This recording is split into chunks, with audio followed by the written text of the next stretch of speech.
गरियाबंद जिला प्रशासन सुशासन की बजा रहे बाजा। नए जिलाधीश भगवान सिंह उइके के आने के बाद रेत माफिया का बल्ले बल्ले। रोज हो रही खुल्ला में खुल्ला दिन रात सैकड़ों हाईवा रेत तस्करी। जी हाँ, मैं हूँ रानुप्रिया और आप देख रहे हैं हमारी विश्वसनीय खबर कालचक्र 365 में खनिज माफिया राज का दूसरा एपिसोड। बात करते हैं जिला गरियाबंद की, जहां रोज हजारों ट्रिप अवैध रेत तस्करी शासन के नाक नीचे होते देखा जा रहा है। वहीं दूसरी ओर हमारी टीम ने देखा इन खनिज माफिया के द्वारा महानदी की सीना पूरी तरह से छन्नी कर दिए। बड़ी बड़ी खाई पूरी तरह से एनजीटी को ठेंगा दिखाते प्रतीत हो रही। इधर जिला प्रशासन का पूरी तरह से मौन साधे रहना लोगों के बीच चर्चा का विषय बना है। हालांकि छोटी मोटी कार्रवाई करने की बात देखी जाती है, पर लोग इसे बड़ी कमीशन का खेल कहने में नहीं चूक रहे। देखें हमारी ग्राउंड जीरो रिपोर्ट में खनिज माफिया का दूसरा एपिसोड। इस बार हमारा अभियान गरियाबंद जिले के उन सफेद पोस्ट अधिकारियों के कर्तव्य विहीनता का आईना दिखाने जा रहे हैं, जिसके चलते जीवनदायिनी महानदी की सीने में ये खनिज माफिया आए दिन छलनी करने में कोई कसर नहीं छोड़ रहे हैं। सही मायने में जिला के जवाबदार अधिकारी जनता की ईमानदारिता पूर्वक सेवा करने के बजाय अपने आकाओं का तलवा चाटने एवं काली कमाई का उद्देश्य प्रमुखता देते प्रतीत होते हैं। तभी तो इस जिला में दिन रात रेत से भरी हाईवा आज भी बेधड़क तस्करी होते देखी जा रही है।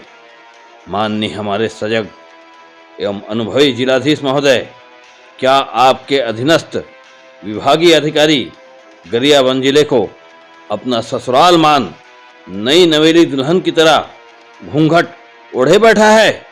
इधर खनिज तस्कर किस कदर महानदी के सीने को दिन रात चीर रही है, आप लोगों को दिखाई नहीं दे रहा?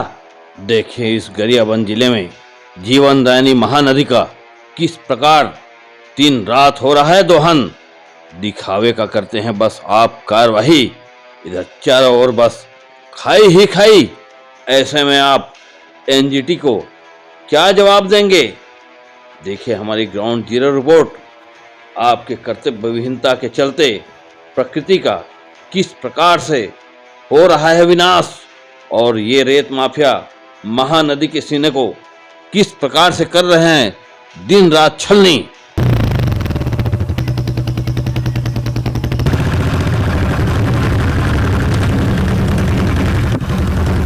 हम खड़े हैं छत्तीसगढ़ के गरियाबंद जिले का, आप देख सकते हैं उसकी रेत घाट में खड़े हैं। यहाँ की विभाग कहती है कि यहाँ कोई माइनिंग की चोरी नहीं हो रही है। हम आपको बता दें कि पूरे ज़िले में, पूरे गरियाबंद ज़िले में माइनिंग विभाग द्वारा किसी भी किस्म का किसी को भी कोई यहाँ पे अधिकृत यहाँ पे उत्खनन का अनुमति नहीं दिया गया है। ये विभाग लगातार कार्रवाई करने की अपनी बात बताती है। कुछ गाड़ियों को, कुछ मशीनों को चालान करते हैं, कार्रवाई करते हैं, लेकिन पुनः वहाँ पे ये लोग जो तस्कर होते हैं, जो खनिज माफिया होते हैं, जो रेत के तस्कर होते हैं, जो रातों रात करोड़पति अरबपति बन रहे हैं, इनको पूरी तरह से इन विभागों द्वारा संरक्षण मिलता है। माननीय कलेक्टर महोदय, माननीय एसडीएम साहब, आप कहते हैं यहाँ चोरी नहीं हो रही है। हम आपको दिखाते हैं सामान्य से एक रेत घाट में हम खड़े हैं। अभी जब यहाँ पे हम गुजर रहे थे तो हमने देखा कि ये जो रेत घाट है, आप दूर दूर तक से देख सकते हैं कि कितने एरिया को यहाँ पे उत्खनन कर दिया गया है। अरबों की खरबों की संपत्ति को बेच करके करोड़पति हो गए हैं।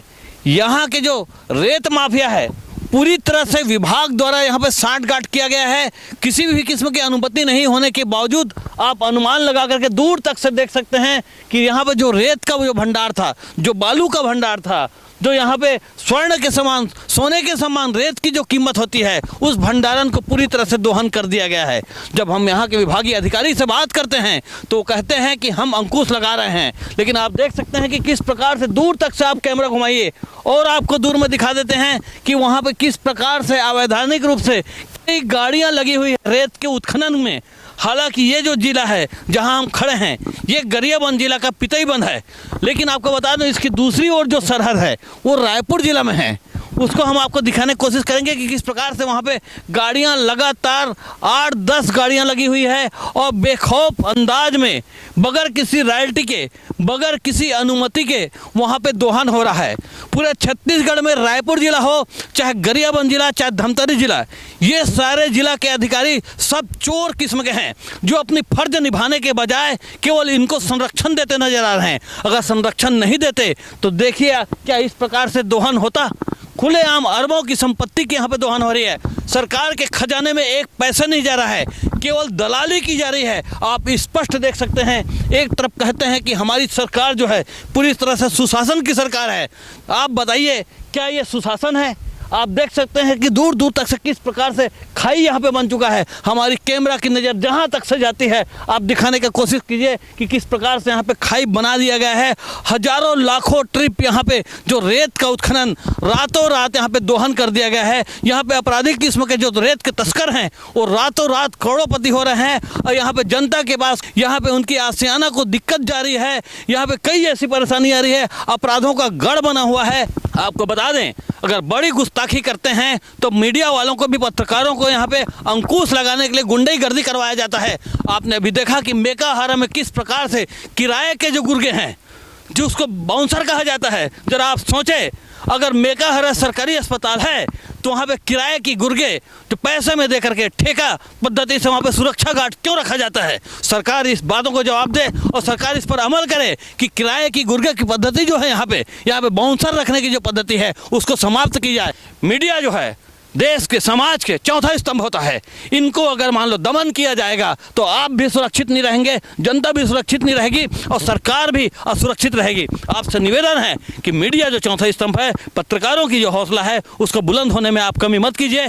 खास करके हमारे जैसे पत्रकार जो ग्रामीण और वनांचल क्षेत्र में जो सत्य की बात को लड़ाई लड़ते हैं, उनको दमन करने के लिए उसकी हत्या भी करा दी जाती है। मैं आपको बता दूं, ये जो देख रहे हैं रेत माफिया का गढ़, आप जरा अनुमान लगाइए, जो रेत माफिया करोड़ों अरबों कमा लिया हो उसको एक पत्रकार के ऊपर प्राणघातक हमला कराने में कितनी टाइम लगेगी? क्योंकि वो सरकार भी खरीद सकता है, अधिकारी भी खरीद सकता है। तो ऐसी स्थिति में आपसे निवेदन है, समय रहते आपको बताया जा रहा है कि ये जो बड़े बड़े जो रेत माफिया है जो पूरे एरिया को खुदाई करके करोड़ों अरबों कमा चुके हैं, ऐसे रेत माफिया पर अंकुश लगाइए, अन्यथा सुशासन की बात को आप कहना आप छोड़ दीजिए।